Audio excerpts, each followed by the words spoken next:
Hello friends, welcome back to my channel. இன்றைக்கி நம்ம சேனலில் ஒரு ஹெல்த்தியான ஸ்பைசியான கோல்டுக்கு ஒரு குழம்பு எப்படி ரெடி பண்ணுறது அப்படின்னு தான் பார்க்க போகிறோம். சுக்கு, மிளகு, திப்பிலி 3 வச்சு இன்றைக்கி நம்ம குழம்பு செய்ய போகிறோம். சுக்கு வந்து ரெண்டு துண்டு, மிளகு வந்து ஒரு 3 ஸ்பூன், திப்பிலி வந்து 2 பீஸ் இருந்தால் போதும். சப்போஸ் உங்களுக்கு திப்பிலி கிடைக்கல அப்படின்னா நீங்கள் சுக்கு மிளகு மட்டும் வச்சு இந்த குழம்பு செஞ்சுக்கலாம். தேங்காய் ஆட் பண்ணுறதா இருந்தால் நீங்கள் இதோடைய ஒரு பெரிய சைஸ் தேங்காய் துண்டு ஆட் பண்ணி இதையும் ஃப்ரை பண்ணி எடுத்துக்கோங்க. இப்போ நான் தேங்காய் இல்லாமல் செய்ய போகிறேன். இது 3யும் நான் எண்ணெயில் விட்டு லைட்டாக ஃப்ரை பண்ணி எடுத்து வச்சுருக்கேன். நெக்ஸ்ட் வந்து பூண்டு ஒரு 20 பல் இந்த மாதிரி குட்டி குட்டியாக எடுத்துக்கோங்க. அப்போ தான் குழம்பு வச்சதுக்கப்புறம் நமக்கு சாப்பிட்றதுக்கு நல்லா டேஸ்ட்டாக இருக்கும். அடுத்தது ஆனியன் வந்து எனக்கு இன்றைக்கி சின்ன வெங்காயம் கிடைக்கல, அதனால் நான் பெரிய வெங்காயம் குட்டி குட்டியாக கட் பண்ணி எடுத்துருக்கேன். ஒரு மீடியம் சைஸு. உங்களுக்கு சின்ன வெங்காயம் கிடச்சதுன்னா நீங்கள் ஒரு 20 போல் சின்ன வெங்காயத்தை இந்த மாதிரி குட்டி குட்டியாக கட் பண்ணி எடுத்துக்கோங்க. ஒரு மீடியம் சைஸ் தக்காளி வந்து நான் குட்டி குட்டியாக கட் பண்ணி வச்சுருக்கேன். தேங்காய் ஆட் பண்ணுற மாதிரி இருந்தால் தக்காளி தேவையில்லை. மஞ்சள் தூள், குழம்பு மிளகாய் தூள், ஒரு லெமன் சைஸ் அளவு புளி நான் ஊற வச்சு வச்சுருக்கேன். நெக்ஸ்ட்டு கத்திரிக்காய் இந்த மாதிரி நீல வாக்கில் கட் பண்ணி எடுத்துக்கோங்க. கட் பண்ணதும் தண்ணியில் போட்டுருங்க, அப்போ தான் கருக்காமல் இருக்கும். இந்த குழம்புக்கு வந்து கத்திரிக்காய் நல்லா டேஸ்ட்டாக இருக்கும், அதனால நான் எடுத்திருக்கேன். கருவேப்பிலை, சீரகம், வெந்தயம் ரெண்டும் சேர்த்து ஒரு 1/4 ஸ்பூன் எடுத்துக்கோங்க. இது எப்படி தாளிக்கிறதுன்னு பார்க்கலாம் வாங்க. நல்லெண்ணெய் எடுத்துக்கோங்க, பெட்ரு. ஒரு 3 ஸ்பூன் நல்லெண்ணெய் நான் பேனில் ஊற்றிருக்கேன். இப்போ கடுகு போட்டுக்கலாம். கடுகு நல்லா பொரிஞ்சு வரட்டும். இந்த குழம்பு பார்த்திங்கன்னா நல்ல கோல்டு, நமக்கு நாக்கில் டேஸ்ட்டே இல்லை அப்படின்னும் போது இந்த குழம்பு வச்சு சாப்பிட்டிங்கன்னா கோல்டுக்கு ரொம்ப நல்லது, நாக்குக்கு நல்ல இதமாகவும் இருக்கும். நீங்கள் ட்ரை பண்ணி பாருங்கள் ஃப்ரெண்ட்ஸ். கடுகு நல்லா பொரிஞ்சு வருது. இப்போ இந்த கருவேப்பிலை, சீரகம், வெந்தயம் இது 3யுமே நம்ம எல்லாம் சேர்த்துக்கலாம். கருவேப்பிலை நல்லா பொரிஞ்சிருச்சு. இப்போ இந்த பூண்டு சேர்த்துக்கலாம். இப்போ லைட்டாக கிளறி விட்டுட்டு அடுத்தது நம்ம வெங்காயம் சேர்த்துக்கலாம்.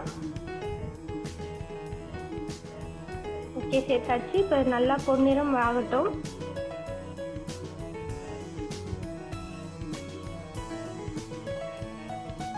இல்லையே நான் வந்து உப்பு சேர்த்துக்கிறேன், நீங்கள் தேவையான அளவு சேர்த்துக்கோங்க. வெங்காயம் கலர் மாறினதும் நம்ம இப்போ தக்காளி சேர்த்துக்கலாம். இந்த தக்காளியும் நல்லா வதங்கட்டும். இந்த குழம்புக்கு பார்த்தீங்கன்னா கத்திரிக்காய் ரொம்ப நல்லாயிருக்கும், அதனால் நான் எடுத்திருக்கேன். நீங்கள் காய் இல்லாமல் இந்த குழம்பு வைக்கணுன்னாலும் நீங்கள் வச்சுக்கலாம். இப்போ நம்ம கத்திரிக்காய் சேர்த்துக்கலாம்.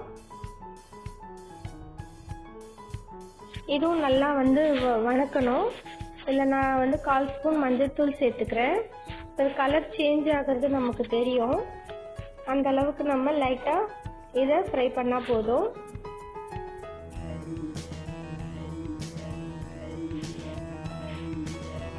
இந்த மாதிரி நல்லா கிளறி விட்டுருங்க.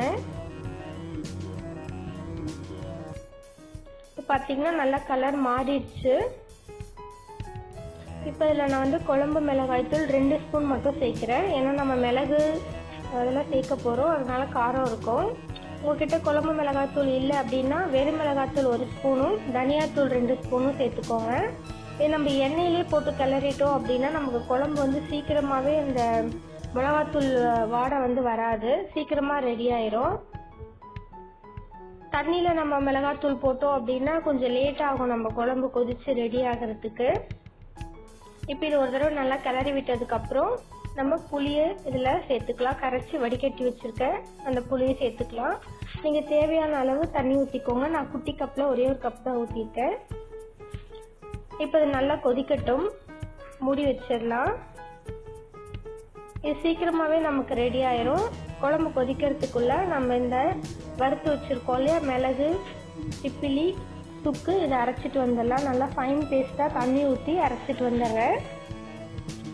அரைச்சதுக்கப்புறம் எப்படி இருக்குது அப்படின்றத நான் காட்டுறேன். பாருங்கள், இந்த மாதிரி நல்லா ஃபைனாக அரைச்சிக்கோங்க, அப்போ தான் நல்லாயிருக்கும் குழம்புக்கு. இப்போ பாருங்கள், இது 3 நிமிஷத்துலேயே நமக்கு வந்து எண்ணெய் மேலே வந்துடுச்சு. இதே நம்ம வந்து மிளகாத்தூள் தண்ணி ஊற்றினதுக்கப்புறம் போட்டிருந்தோன்னா இப்படி ஆகாது, நமக்கு லேட் ஆகும் குழம்பு கொதிக்கிறதுக்கு. இப்போ இது சூப்பராக வந்து எண்ணெயெல்லாம் நல்லா மேலே வந்துடுச்சு சீக்கிரமாகவே. லைட்டாக அது கிளறி விட்டுட்டு சுக்கு மிளகு திப்பிலி பேஸ்ட்டை வந்து நம்ம இதில் ஆட் பண்ணிக்கலாம்.